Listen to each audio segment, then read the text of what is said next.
Assalamualaikum warahmatullahi wabarakatuh.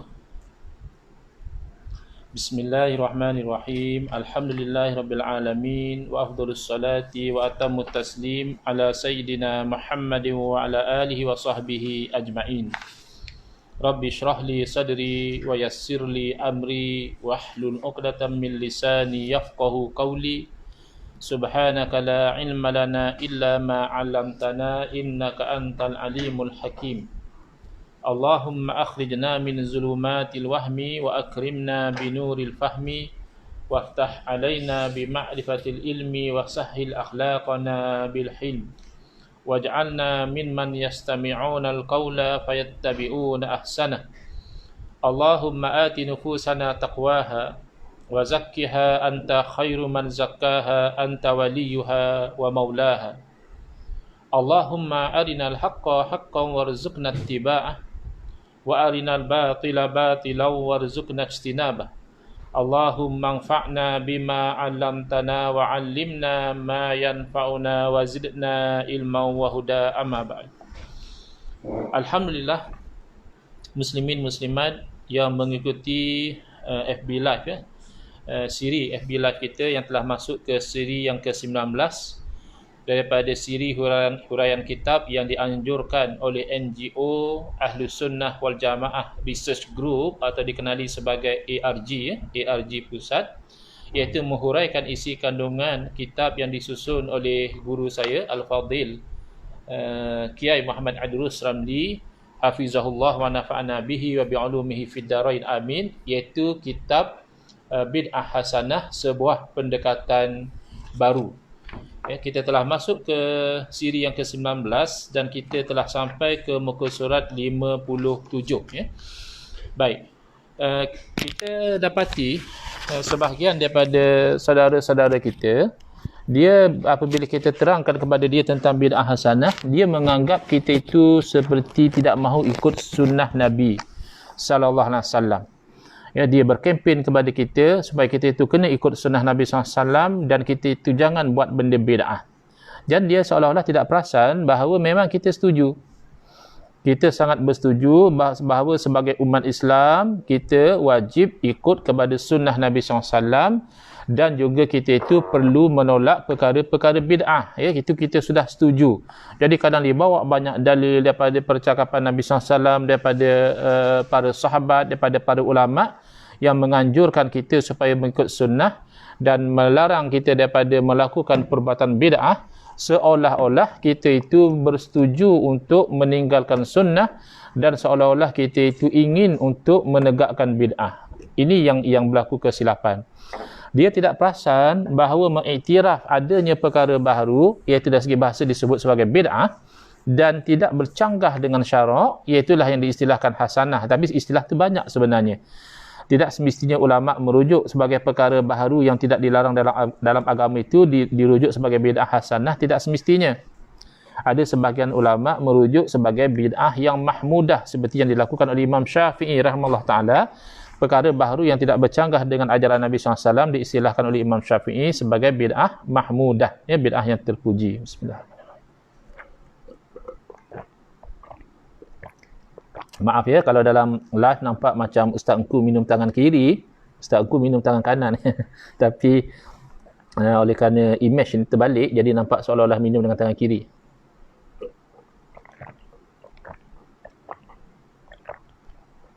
Baik.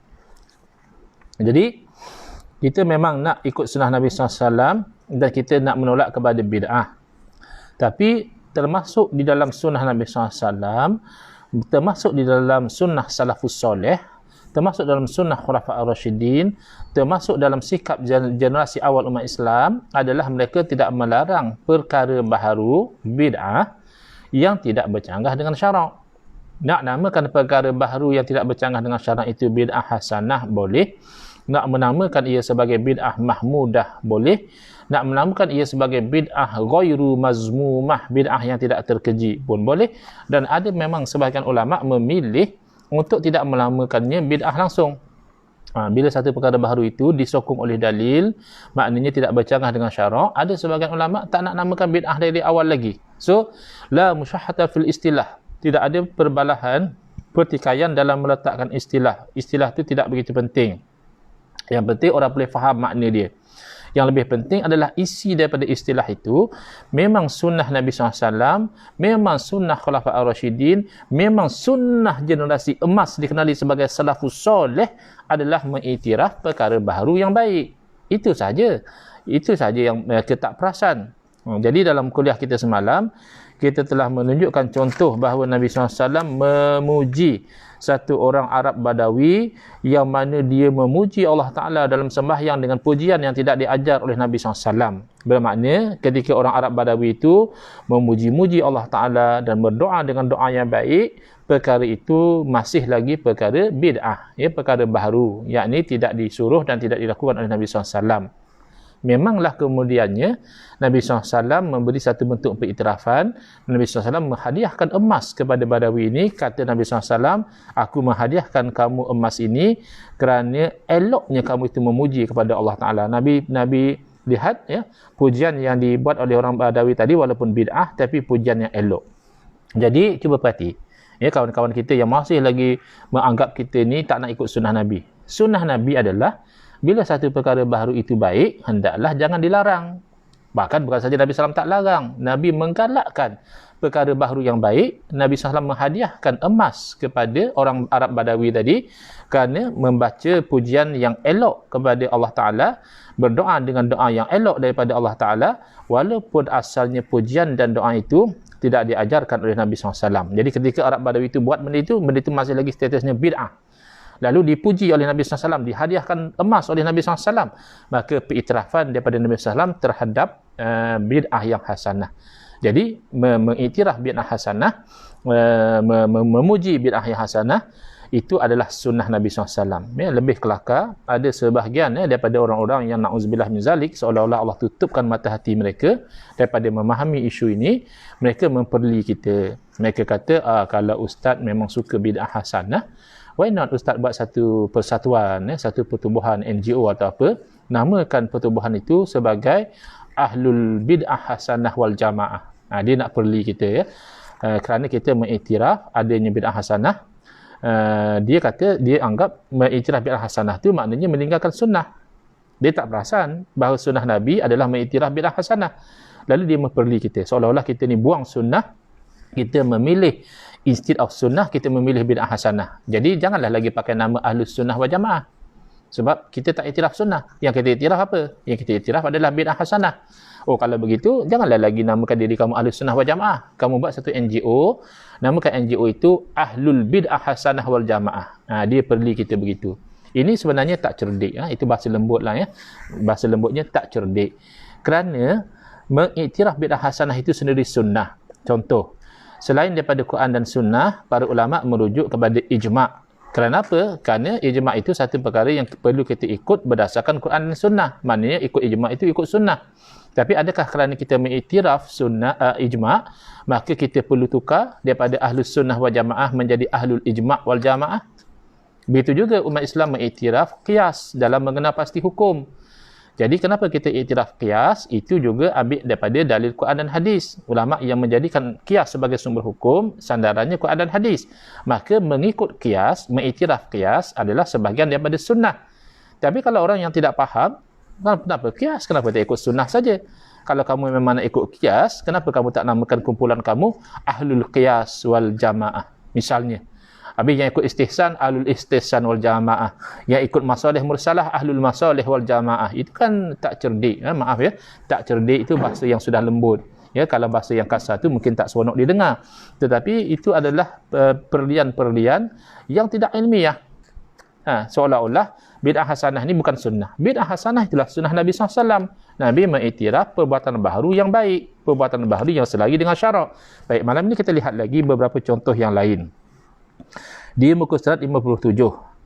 An Aliyin radhiyallahu anhu annahu kana yaqulu fi duburis salati tamma nuruka fahadaita falakal hamdu wa azuma hilmuka fa'afauta falakal hamdu wa basatta yadaka fa'ataita falakal hamdu rabbana wajhuka akramul wujuh wa wajahuka. Macam ada silap baris sini. Mungkin ARG kena cek balik ya. Sekali lagi ya, saya minum tadi dengan tangan kanan ya, sebab kadang-kadang boleh jadi fitnah. Ustaz ni mengajar pasal sunnah minum tangan kiri. Ya, dalam gambaran ini nampak seperti tangan kiri, seperti sebab dia mirror image ya, terbalik. Baik, jadi ini bacaan daripada Sayyidina Ali radhiyallahu anhu. Wajahuka ya, bukan sebab sini pada sini wijahuka, tak kenalah ya. Wajahuka khairul jahi wa atiyatuka anfa'ul ataya. Tuta'u rabbana fatushkaru wa tu'sa rabbana ya. Fataghfiru. Ya. Tuta'u rabbana, sepatutnya fatashkuru. Tushkaru dia baca dengan fi'il majhul ya. Dari segi makna tak sesuai ya. Tuta'u rabbana fatashkuru, bukan tushkaru ya, Allah alam lah ya, yang saya faham fatashkuru. Wa tu'sa rabbana fataghfiru, tujibul muttarra wa takshifud durra wa tashfis saqima wa tunji minal karbi la yujzi bi'alaika ahadun wa la yuhsi ni'amaka qawlu qailin.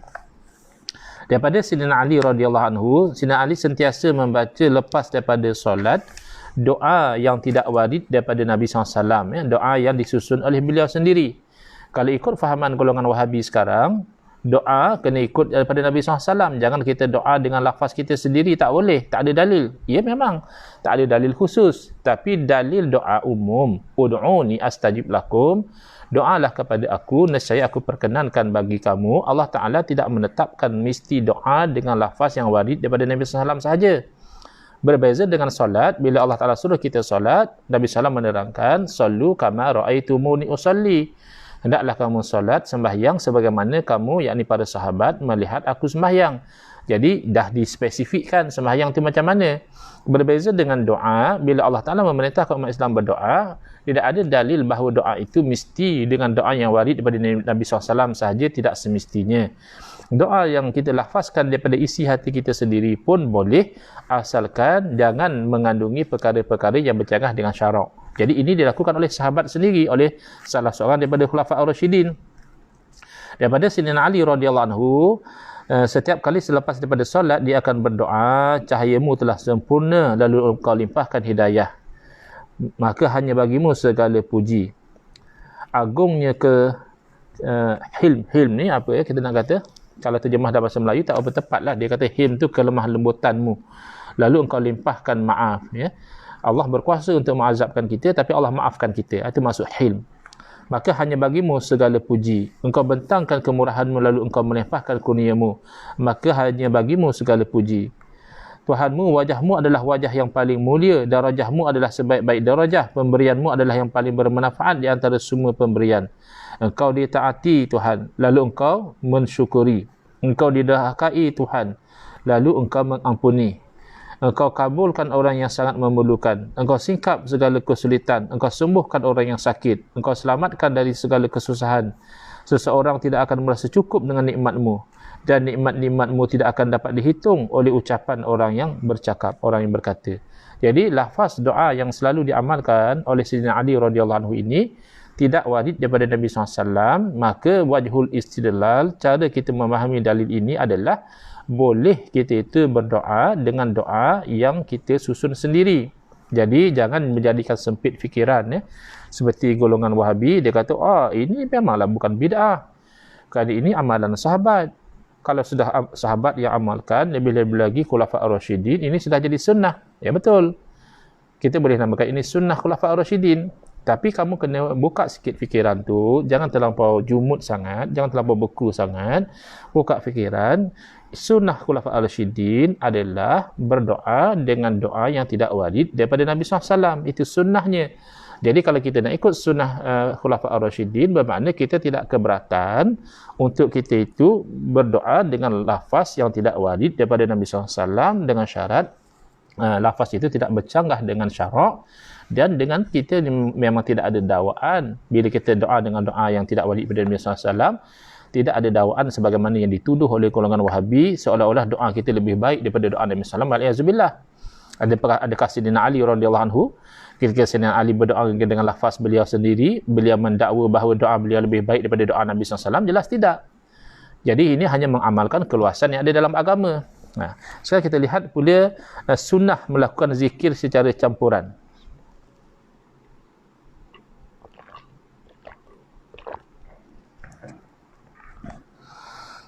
Di antara bid'ah hasanah yang berkembang di dunia Islam adalah zikir yang dalam bentuk campuran. Maknanya kita berzikir itu kita ada baca ayat Quran, masa kita berzikir itu kita ada selawat, kita ada tasbih, kita ada tahmid, kita ada tahlil dan lain-lain. Ini juga kadang-kadang diisukan oleh golongan Wahabi.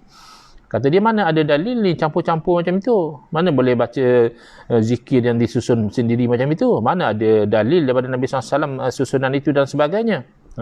Jadi kita kena faham, ya, para ulama kita bijak.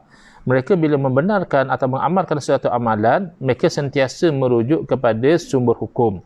Jadi ulama-ulama kita membenarkan kita itu berzikir dengan baca Quran, kemudian ada selawatnya, ada tasbih, tahmid dan sebagainya, ada dalil dia. Iaitu antaranya adalah hadis daripada Sayyidina Ali bin Abi Talib radhiyallahu anhu yang telah dikutip sebelumnya. Sedangkan untuk zikir campuran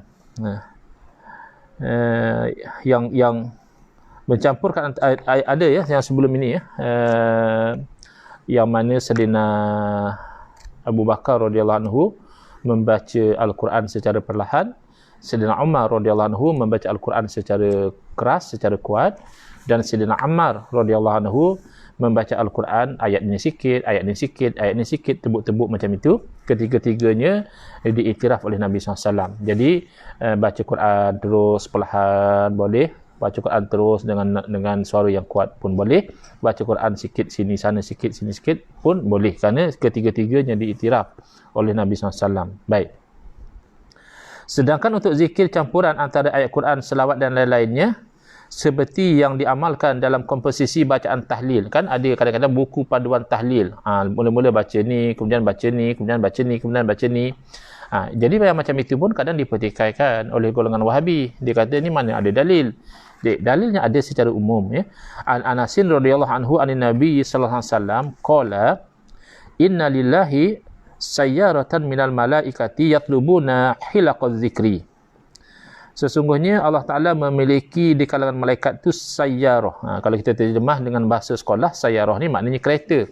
Tapi di sini sayyarah maknanya malaikat yang berjalan ke sana kemari. Daripada sara, yasiru maknanya berjalan.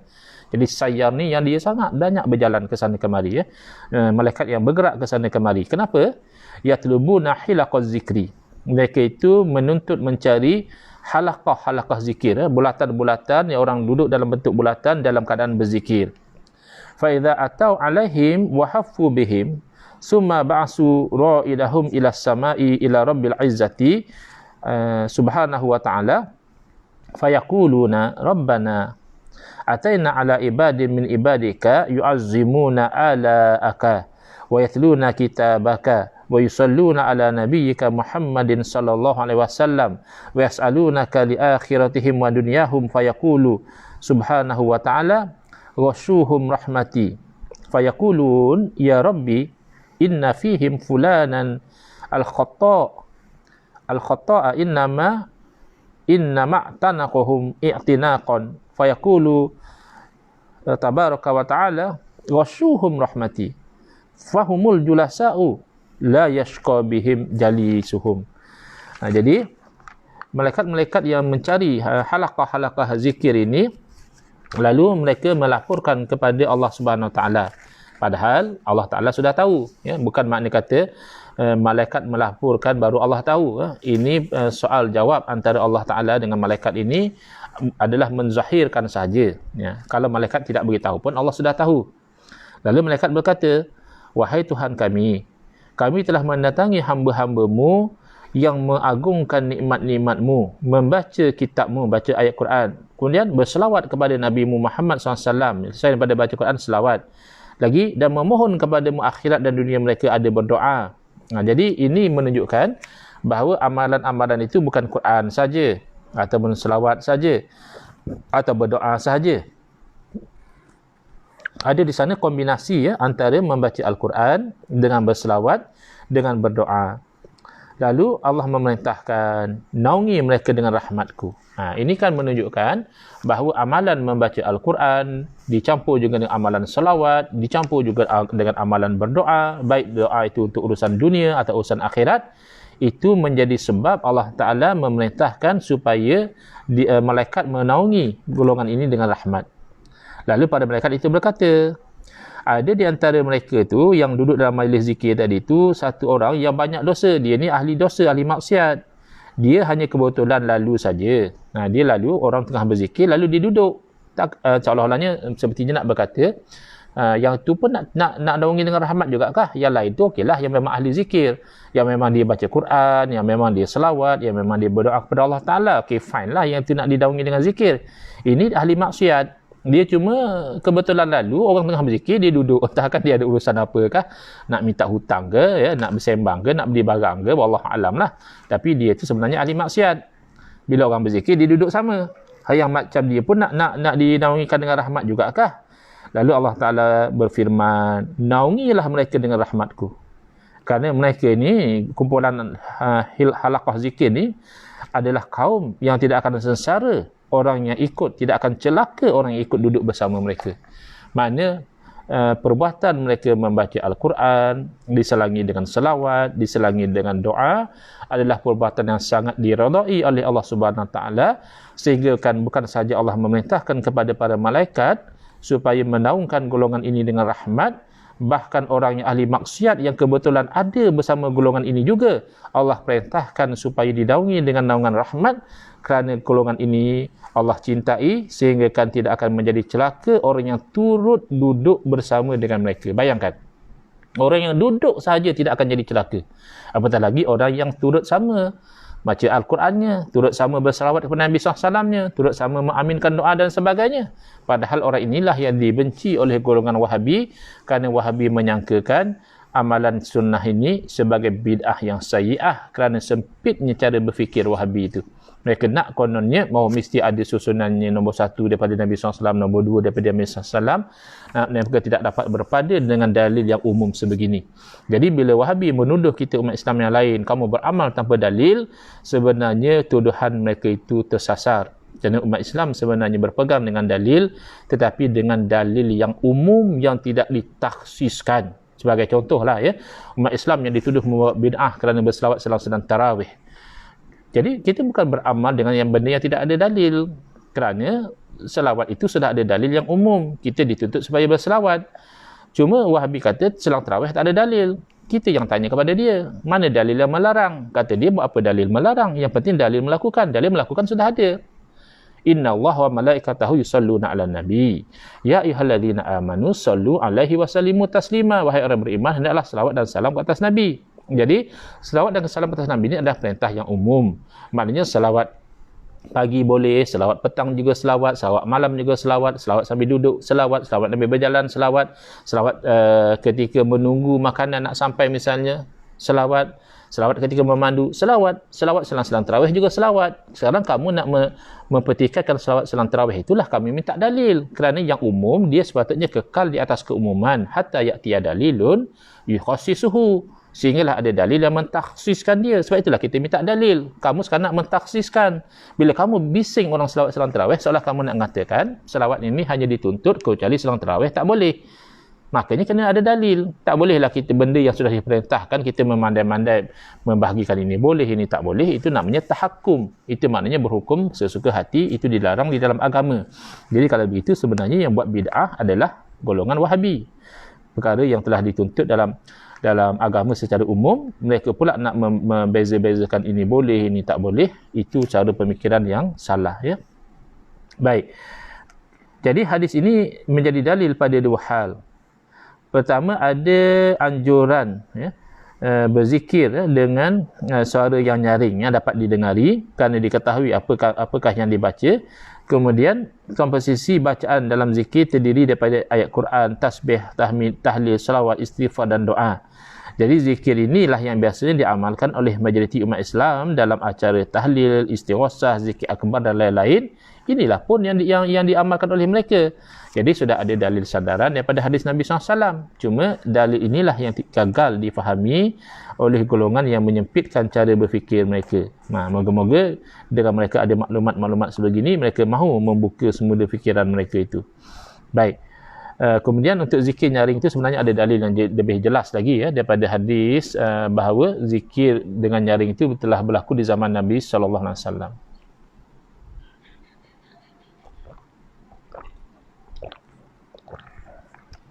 Okey. Mungkin satu lagi sebelum kita tutup kuliah kita malam ini, iaitu selawat susunan daripada para ulama. Umat Islam di mana-mana ramai yang membaca selawat yang disusun oleh para ulama, seperti selawat Nariyah, selawat Al-Fatih, selawat Munjiat, Tibbil Qulub dan lain-lain selawat yang sebenarnya disusun oleh para ulama. Lalu golongan Wahabi bising, kata dia mana boleh baca selawat yang bid'ah macam ni. Ini bukan selawat yang diajar oleh Nabi SAW. Jadi bila kamu baca selawat macam ni, selawat yang bid'ah. Jadikah kamu menyangka kerana selawat yang disusun oleh ulama itu lebih baik daripada selawat Nabi? Ini lagi cara berfikir yang songsang. Selama mana yang diselawatkan itu namanya selawat, kan ia masih terpayung dengan tuntutan selawat. Tidak ada dalil yang mengatakan kalau selawat itu mesti dengan yang lafaz yang warid daripada Nabi SAW. Itu satu. Yang kedua, orang yang berselawat dengan selawat yang lain daripada selawat yang warid daripada Nabi SAW, tidak sekali-kali pun mereka itu mendakwa bahawa mereka itu berselawat dengan selawat yang lebih baik. Na'udzubillah. Jadi ada su'uzon di sana. Ada hikid, ada kebencian dalam hati golongan Wahabi ni. Tak apa-apa dia benci pada umat Islam. Orang selawat dia benci, orang qasidah dia benci, orang apa-apa dia benci. Semuanya alasan Nabi tak buat. Padahal sudah terpayung dengan dalil yang umum. Jadi dia nak mentakhsiskan bahawa selawat ini mesti dengan yang warid daripada Nabi SAW. Takhsis itu tidak ada dalil. Bermakna Wahabi buat hukum sesuka hati. Tak bolehlah macam itu. Baik.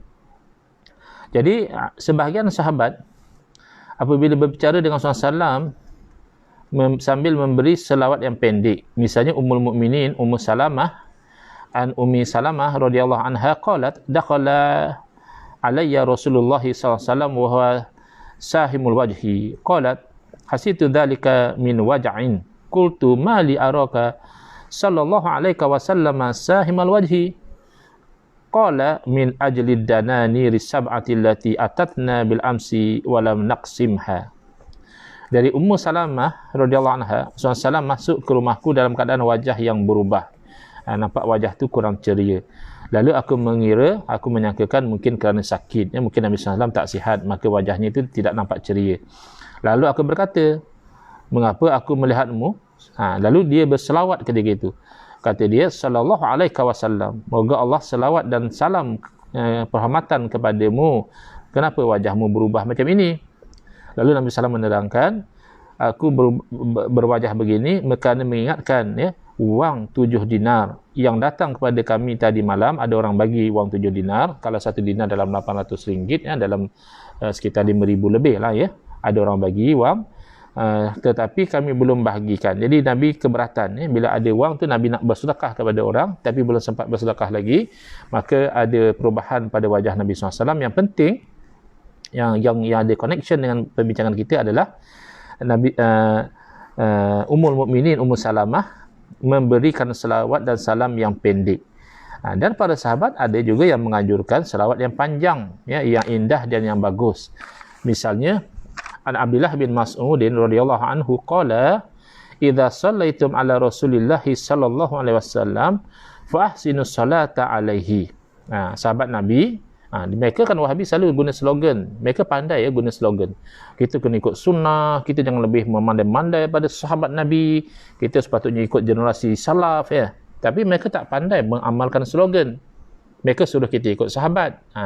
Cuba lihat apakah panduan daripada sahabat Nabi yang alim, yang faqih, iaitu Sayyidina Abdullah bin Mas'ud radhiyallahu anhu. Dia berpesan kepada orang ramai, kata dia, apabila kamu berselawat ke atas Rasulullah SAW, hendaklah kamu perelokkan selawat ke atas baginda.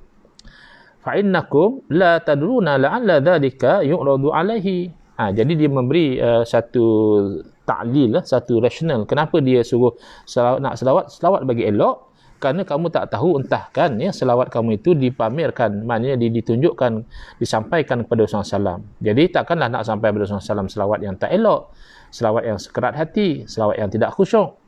Elokkan selawat kamu. Faqalu lahu fa'allimna. Jadi orang yang mendengar saranan daripada sahabat Nabi tadi, dia mengatakan, kalau begitu ajarlah kami, kamu dah suruh kami selawat elok-elok, okey fine, tapi ajarlah kami cara nak selawat elok-elok. Muncullah sahabat-sahabat ni, orang-orang ramai ni tanya kepada sahabat Nabi. Kalau tanya pada Wahabi, jawapan dia selawat Ibrahimiyah lah, itu yang paling baik. Mana boleh selawat lain daripada selawat itu? Itu perangai Wahabi. Kalau selawat yang elok mesti selawat Ibrahimiyah. Ya, selawat Ibrahimiyah kan elok. Itu selawat daripada Nabi SAW sendiri. Tapi bukanlah bermakna oleh kerana selawat Ibrahimiyah itu elok, maka selawat yang lain semuanya buruk. Ini kan cara fahaman yang tak betul. Jadi apabila sahabat Nabi yang Wahabi buat slogan, kita kena ikut cara sahabat, kita jangan lari daripada kefahaman sahabat. Sahabat juga faham, okey, boleh saja berselawat dengan selawat yang tidak warid daripada Nabi SAW. Bahkan di sisi Sayyidina Allah bin Mas'ud radhiyallahu anhu, beliau menganggap ini cara yang elok untuk berselawat. Kerana apabila dikatakan fa'ahsinu, elokkanlah selawat, dan mereka berkata fa'alimna, ajarlah kami, qala, beliau berkata qulu, hendaklah kamu ucapkan macam ini. Allahumma ij'al salawatika wa rahmataka wa barakatika ala sayyidil mursalin wa imamil muttaqin wa khatamin nabiyyin Muhammadin abdika wa rasulika imamil khair wa qaidil khair wa rasulir rahmah. Allahumma ba'athu maqaman mahmudan yaghbituhu bihil awwaluna wal akhirun. Itu selawat yang diajarkan. Bentaknya wallahu alam lah ya, nada bacaannya itu wallahu alam, saya tak tahu. Tapi ini selawat lafaznya tidak warid daripada Nabi SAW. Jadi makna daripada selawat ini, katakanlah, ya Allah, jadikanlah segala selawat, rahmat dan barakahmu kepada Sayyid, penghulu para Rasul, pemimpin orang-orang yang bertakwa, penutup segala para Nabi, iaitu Muhammad sallallahu alaihi wasallam, hamba dan Rasulmu, pemimpin dan pengarah kebaikan, dan Rasul yang membawa rahmat. Ya Allah, anugerilah baginda dengan kedudukan yang terpuji, yang menjadi harapan, kecemburuan orang-orang yang terdahulu dan orang-orang yang terkemudian. Jadi jelas lafaz sebegini tidak warid daripada Nabi SAW. Bermakna kalau betul lah Wahabi itu mengamalkan slogan kita kena ikut sahabat Nabi, maka Wahabi tidak sepatutnya melarang selawat-selawat yang diajar oleh para ulama. Kerana bila ulama menyusun selawat-selawat dengan lafaz mereka sendiri, tidak lain para ulama beramal dengan sikap para sahabat yang juga menyusun selawat mereka sendiri. Masalahnya pikiran Wahabi ini sudah jadi sempit ya. Saya tengok kasihan masuk komen-komen dalam Facebook saya itu, bila saya baca, ya Allah kasihan ya, sudah terperangkap dengan pemikiran yang sangat sempit ya. Na'udzubillah min zalik. Moga-moga Allah pelihara diri kita dan zuriat keturunan kita daripada terpengaruh dengan fahaman-fahaman yang di luar daripada ahli sunnah wal jamaah. Kerana fahaman yang luar daripada ahli sunnah wal jamaah itu menyempitkan fikiran dan mengeraskan hati. Na'udzubillah min zalik. Baik, kesimpulan asar daripada sahabat Nabi tadi, Sayyidina Abdullah bin Mas'ud radhiyallahu anhu memberikan beberapa pesan kepada kita berkaitan dengan selawat kepada Nabi SAW. Pertama, beliau, iaitu sahabat Sayyidina Abdullah bin Mas'ud radhiyallahu anhu, mengajarkan cara susunan selawat yang baik dan menganjurkan agar kita membaca selawat kepada Nabi SAW dengan susunan yang indah dan bagus, walaupun tidak diajarkan oleh Nabi SAW. Yang penting selawat itu bagus.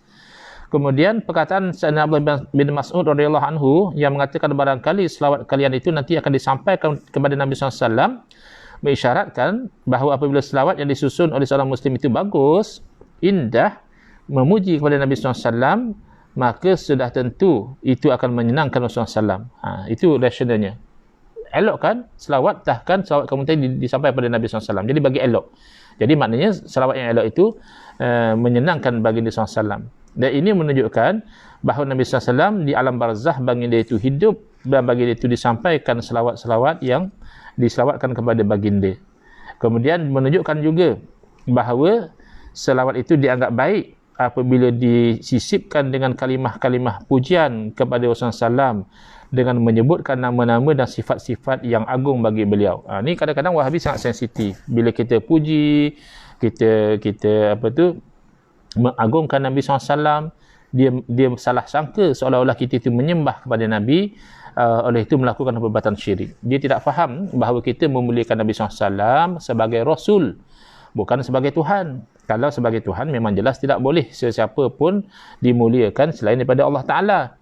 Tetapi orang yang memuji Nabi SAW tidak memuji ataupun mengangkat Nabi sebagai Tuhan, hanya memuji kemuliaan Nabi sebagai Rasul, sebagai kekasih Allah, sebagai insan terpilih. Di antara nama-nama dan sifat-sifat Rasulullah SAW, yang kelima yang kita fahami daripada asar ini adalah, antara nama dan sifat Nabi SAW adalah, baginda adalah pemimpin bagi orang yang bertakwa, penutup bagi para Nabi, merupakan hamba dan Rasul kepada Allah, dan merupakan pemimpin dan pengarah kepada kebaikan, dan juga Rasul yang membawa rahmat, dan lain-lain seperti yang disebutkan dalam selawat di atas. Seterusnya, ada 10 poin di sini. Memuji dan mengagungkan Nabi SAW dalam bacaan selawat bukan perbuatan bid'ah, justru merupakan perbuatan yang terpuji, kerana meneladani Quranul Karim yang banyak memberikan pujian kepada Nabi SAW dalam beberapa ayatnya. Yang Wahabi tak boleh faham. Dia ingat, kalau kita ikut Quran, dia nak cari mana lafaz selawat dalam Quran. Tak ada pun lafaz macam ni dalam Quran. Bukan begitu. Lafaz ini mengandungi pujian kepada Nabi SAW. Dalam Al-Quran, Allah memuji Nabi SAW dengan pujian yang banyak. Maka memuji Nabi SAW ini adalah mengikut Al-Quran dengan kefahaman yang luas. Tapi Wahabi dia sempit. Dia ingat bila kita kata selawat ini sebenarnya ikut Quran, dia akan cari mana selawat macam ni dalam Quran. Dah lah tak jumpa. Tapi selawat yang berbentuk pujian bermakna mengikut kepada uslub Al-Quran yang memuji kepada Nabi SAW. Yang ketujuh, kalimah-kalimah pujian kepada Rasulullah SAW telah dicontohkan oleh para ulama semenjak generasi sahabat. Jadi Wahabi yang berslogan kita kena ikut sahabat, kita kena ikut ulama, maka perhatikanlah. Inilah yang dilakukan oleh ulama. Ini yang dilakukan oleh sahabat. Seperti selawat yang disusun oleh Sayyidina Abdullah bin Mas'ud, Sayyidina Ali bin Abi Talib, Sayyidina Abdullah bin Abbas radhiyallahu anhum, dan para ulama generasi berikutnya. Yang ke-8, kalimah-kalimah pujian kepada Rasulullah SAW dalam bacaan selawat yang disusun oleh para ulama seperti selawat nariyah, selawat tibil qulub, selawat al-fatih dan lain-lain juga memiliki dalil yang kuat dalam Quran dan hadis. Kerana apa? Nanti kalau ada masa dibacakan kitab dalil 5 selawat itu, kita dapati sebenarnya setiap selawat itu ada ambilannya daripada Quran dan hadis secara kefahaman. Kalau secara lafaznya memanglah susunan ulama. Cuma tibil qulub ini saya ambil sentuh sedikit kerana ada orang yang menuduh selawat tibil qulub ini selawat yang syirik. Kerana apa? Kerana dia kata dalam selawat itu kita menyamakan Allah, kita menyamakan Rasul dengan Allah. Tahu selawat tibil qulub? Allahumma salli ala Sayyidina Muhammadin tibbil qulubi wa dawaiha wa afiatil abdani wa shifaiha wa nuril absari wa dhiyaiha wa ala alihi wa sahbihi wa barik wa salim, atau dengan lafaz yang seumpama dengannya. Jadi kata dia tak boleh selawat itu pertama bid'ah, yang kedua syirik. Syiriknya di mana? Kamu kan mengatakan Allahumma salli ala Sayyidina Muhammadin tibbil qulubi wa dawaiha, selawat ke atas Nabi sebagai ubat dan juga penawar kepada hati, wa afiatil abdani wa shifaiha, kesihatan kepada tubuh badan dan penyembuh kepada tubuh badan. Syifa itu penyembuh. Jadi kata Wahabi yang sempit kefahaman, kata dia yang menyembuhkan adalah Allah. Allahu wasyafi. Allah yang menyembuh. Kalau kamu mengatakan Nabi syifa, Nabi adalah penyembuh, bermakna kamu menyamakan Allah dengan Nabi. Itu syirik. Jadi Wahabi gagal faham. Bila kita nisbahkan kesembuhan kepada Allah Ta'ala, kita kata Allah adalah penyembuh, itu nisbah hakikiyah. Nisbah secara hakikat. Bila kita nisbahkan kesembuhan kepada Nabi Muhammad SAW, itu namanya nisbah sababiyah. Penisbahan secara sebab. Allah Ta'ala menjadikan Nabi SAW sebab kepada kesembuhan, padahal yang menyembuhkan adalah Allah. Jadi menisbahkan sesuatu kepada sebab tidak syirik. Dalil dalam hadis yang sahih, Nabi SAW memberitahu bahawa habbatus sauda syifa, penyembuh likulli da'in, kepada setiap penyakit, ilal maut ataupun ilal sam, kecuali mati. Kecuali kematian tidak bolehlah disembuhkan. Tapi kalau yang lain daripada kematian, itu boleh disembuhkan dengan habbatus sauda. Kulli da'in kata ulama, maknanya kebanyakan penyakit, bukan juga semua penyakit. Kalau semua penyakit, maka jelas ada penyakit yang tidak sembuh dengan habbatus sauda. Yang penting, tidakkah mereka nampak bahawa Nabi SAW menisbahkan syifa? Nabi SAW mengatakan habbatus sauda itu syifa. Adakah menyamakan habbatus sauda dengan Allah? Mustahil Nabi SAW mengucapkan kalimah syirik. Ini yang Wahabi tak faham. Kalau menisbahkan sifat kepada makhluk syirik, mustahil diucapkan oleh Rasulullah SAW. Padahal Nabi SAW adalah pembawa panji-panji tauhid. Tak akan keluar daripada mulut baginda kalimah yang syirik. Tapi sekali lagi, Wahabi gagal faham. Jadi kalau nak faham, kena buang virus pemikiran Wahabi itu, barulah nampak Masya Allah Tabarakallah, rupanya cantik selawat tibil kulub atau dikenali sebagai selawat syifa ini, kerana itu memuji kepada Nabi SAW dengan secara hakikat, memang penyembuh itu adalah Allah, tapi secara asbab, ada dalil-dalil Allah menjadikan Nabi SAW itu sebab kepada kesembuhan. Itu ada buku khas, ia juga yang disusun oleh Kiai Muhammad Idrus Samli Hafizahullah, iaitu 5 selawat popular, apakah dalil di belakangnya. Tapi kita sentuh secara ringkas sahaja.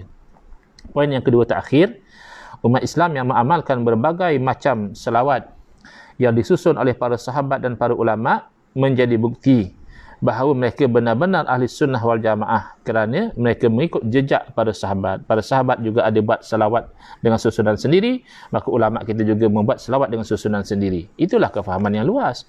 Bukan seperti Wahabi yang hanya pandai berslogan, ikut sahabat, ikut salaf, tapi tak pernah faham apa yang sahabat buat, tak pernah faham apa yang salaf buat. Poin yang terakhir, yang ke-10, iaitu membaca selawat susunan para ulama sudah pasti mendapatkan pahala yang melimpah, kerana selain pahala selawat, juga mendapat pahala mengagungkan dan memuliakan Rasulullah SAW, yang mana itu diperintahkan dalam Al-Quran, dicontohkan oleh para sahabat dan dicontohkan oleh generasi salafus soleh. Jadi selawat dengan selawat yang diajar oleh Nabi SAW itu sangat baik, dan selawat dengan selawat yang disusun oleh para ulama juga baik. Kenapa? Kerana itu mencontohi kepada sikap para salaf, para sahabat, dan mencontohi pujian-pujian yang bagus di dalam Al-Quran kepada junjungan Nabi SAW. InsyaAllah dalam siri yang ke-20 kita akan pergi kepada yang jadi isu baru-baru ni kan. Baru-baru ni kan ada orang tanya tentang orang bermimpi tentang amalan yang elok diamalkan untuk berdepan dengan pandemik COVID-19. Jadi ada orang pertikaikan, mana boleh amal dengan mimpi ni. Ingat apa yang dimimpi oleh ulama tu lebih baik daripada amalan yang diajar oleh Nabi ke? Biasalah tu, itu standard pemikiran Wahabi yang tak cerdik ya. Seolah-olah bila kita dapat mimpi, kita dapat amalan dalam mimpi, maka mestinya amalan itu lebih baik daripada amalan Nabi. Bukan. Nanti itu akan diterangkan apakah sebenarnya sandaran umat Islam bila mana mereka itu beramal dengan amalan-amalan baik yang mereka dapati melalui mimpi. Jadi kawan-kawan yang Wahabi ya, yang anti mimpi ni, boleh dengar insya-Allah malam besok. Dan jangan lupa ya, kalian pun menjadi balik akibat sebahagian juga kerana bermimpi. Halah, wabillahi taufiq wal hidayah. Wassalamualaikum warahmatullahi wabarakatuh. Bismillahirrahmanirrahim. Alhamdulillah rabbil alamin, wassalatu wassalamu ala asyrafil anbiya wal mursalin wa ala alihi wa sahbihi ajma'in. Allahumma syrah sudurana wa ahsin akhlaqana wa azim ujurana wa nawwir qulubana bi nuri hidayatika kama natarada bi nuri syamsika abadan abada bi rahmatika ya arhamar rahimin. Allahumma iftah alaina futuhal arifin warzuqna fahman nabiyyin wa hifzal mursalin wa ilhamal malaikatil muqarrabin wa sallallahu ala khairi khalqihi sayyidina Muhammadin wa ala alihi wa sahbihi wasallam. Walhamdulillah rabbil alamin. Wal afwu minkum.